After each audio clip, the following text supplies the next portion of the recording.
Good morning, Megan. It is indeed morning. I forgot. I apologize. I just woke up.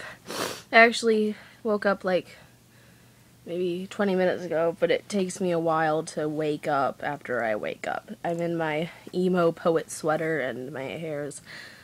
I look like crap is the point. And I'm tired.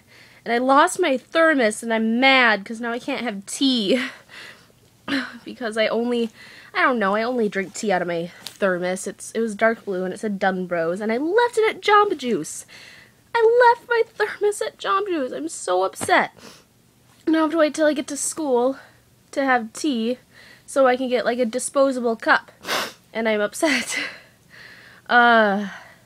Nick got his wisdom teeth out yesterday, so I'm gonna go visit him. That'll be fun. I'll probably get drooled on or something. Excuse me. Hiccup.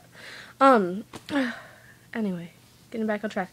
Oh, you asked me about books. Don't you know that's a bad idea? I'll talk for 2 hours about one book. If you give me an open-ended question about books in general, you're looking at like a 4-hour-long video at least. But I'll condense it for your sake. Okay, anything I've read lately? I'm finally finishing up 1984. Or no, not 1984. I read that a while ago. Fahrenheit 451.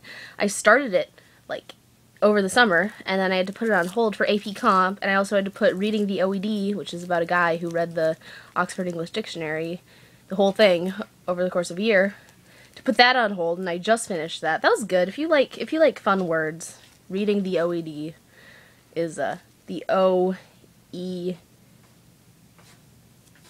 How do you do D? D, like, the letters. That's not some weird word that I'm trying to pronounce. It's a good book. It has a lot of funky words. He talks about not only what it's like to read such a big, huge, long book, and how he slowly his eyesight got all screwed up and all that stuff, but also he takes no cat. You can't have my coffee. He also writes a bunch of nifty words he found in there, either like really outdated words that just sound fun, or words for like that you could use in your everyday life that nobody's heard of, and that why don't we use these? Those kinds of words. That one's fun. I'm gonna read The Book Thief next because I still haven't read that one, and this is like the 3rd time that you've told me to read it, so I have that in my purse because I'm almost done with Fahrenheit 451.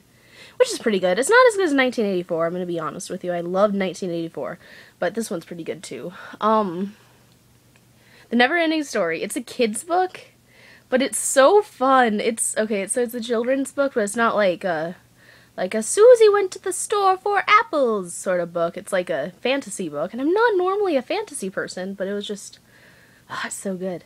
It's not like Lord of the Rings-ish. It's like, you've seen The Never-Ending Story. You know what I'm talking about. Trying to think of other things. Those are my top 3 for right now. I read The Never-Ending Story also over the summer, but for the first half of the school year, all I've read is essays and, then my feminist literature books. I read Jane Eyre.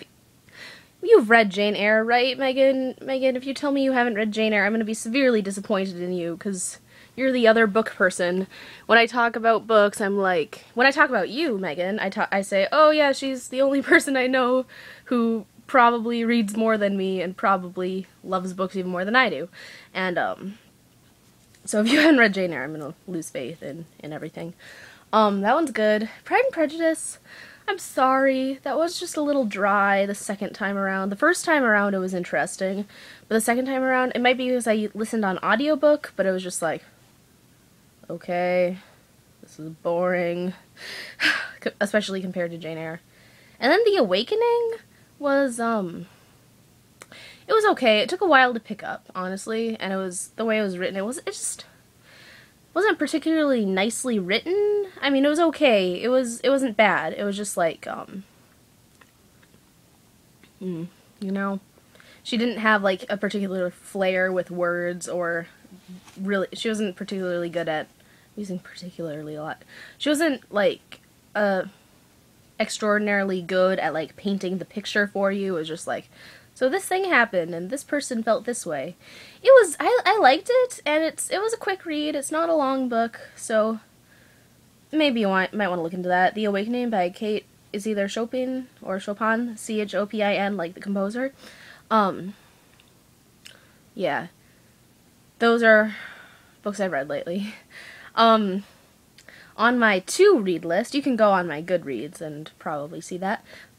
But I'm going to read The Book Thief next, because you told me to. After that, I really want to finish reading Les Mis, because I started that and then put it to the side, because I'm like, there are all these other books that I was meaning to read and never got around to, and I should do that before I start another book. So Les Mis, and then I want to reread A Tale of Two Cities, just because Dickens deserves another chance. I still can't stand the way he writes. Oh my god. It's so, I know he's paid by the word, but you can tell by the way he writes that he was paid by the word. God dang it. Good story, though. So, next is, okay, so, I'm gonna read Les Mis, Tale of Two Cities, Book Thief, Les Mis, Tale of Two Cities next, and then after that, I don't know, I'll find something. I have plenty of things to read. Just go look at my Goodreads, you'll know. Okay, now that I've spent almost 7 minutes talking about books and stuff, I'm gonna ask my question of you.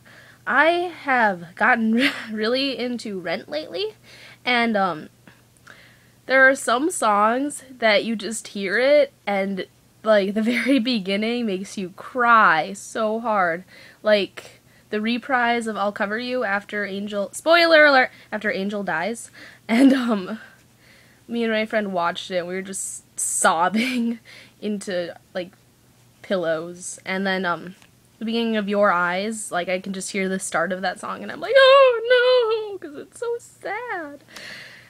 And then there are also some songs that you hear them, and you're like, oh, happy days, I love this song. Like, you hear the beginning, and you get all excited. For me, that's Tango Morning, and I'll Cover You, not reprise, the first one. I'm just like, oh.